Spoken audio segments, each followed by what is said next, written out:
Order! Order! You are an incorrigible delinquent at times. Behave yourself, man!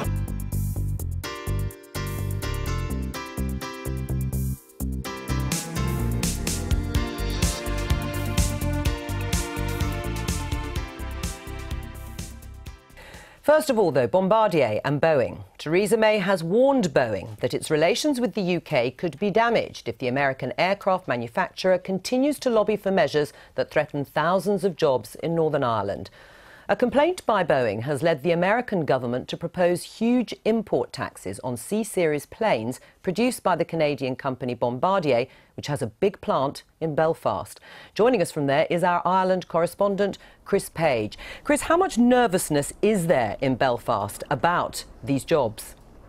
Well, there's a great deal of nervousness, Joe. Bombardier is Northern Ireland's biggest manufacturing employer. They have just over 4,000 staff working here, and about a quarter of them work on Bombardier's flagship product, which is this passenger jet, the C-Series. It's a medium-range, narrow-bodied airliner, 110 seats, and currently they're working on the biggest ever order that Bombardier has received, which is from Delta Airlines in the US for 125 of these jets. Boeing has complained, though, that Bombardier are able to make these jets for they're able to sell these jets for less than what it costs to build them because of unfair subsidies from the UK and Canadian governments. And over the in this week, the US Department of Commerce has ruled in Boeing's favour. So that means that they have slapped this huge tariff, 220% on imports of the C-Series jets. If that has a knock-on effect and jeopardises the production of the C-Series here in Belfast, well, the knock-on effect on Northern Ireland's economy,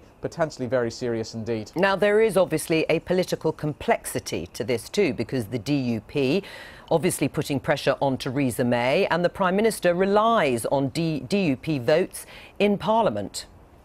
Well, that's right. Bombardier's main base is in East Belfast, which is represented by the DUP in Parliament. But actually, they have 3 other smaller bases in Northern Ireland. All of them are in constituencies where the local MP is a Democratic Unionist as well. So there's no doubt that the DUP have brought some influence to bear on the government here. Yesterday, we had a procession of ministers coming out to criticise Boeing heavily and back up Bombardier. That said, I think given that this is about wider issues, apart from just the impact on workers in Northern Ireland, you have, for example, Donald Trump's trade policy in there. You have the whole issue of protectionism versus free markets, which the Prime Minister has been addressing in a speech today at the Bank of England, as you say. The fact that all those other issues at play in this story, this North American trade dispute, means that the government were likely to be heavily involved in it anyway. Chris Page in Belfast, thank you very much. Well, as Chris Page said, this is about protectionism, according to Theresa May. She's worried about it. Is that how you see it? This is the battle of the skies. Well, I think it's certainly totemic for protectionism, and what you have to look at is, you know, the great Western democratic capitalist values, if you like, of free trade is something we should be aiming for. Donald Trump is turning that on his head because he wants to be protectionist. And it doesn't come at a very good time for the UK when we're talking about Brexit and trying to negotiate trade deals with other countries, that you look at this, and this isn't my area, but I look at it and think, this doesn't bode particularly well for potential relationships with other countries if we're going to start moving and the direction of travel will turn towards protectionism. And if that's being set, America is always the engine room of all world economic growth, or has been for a long time.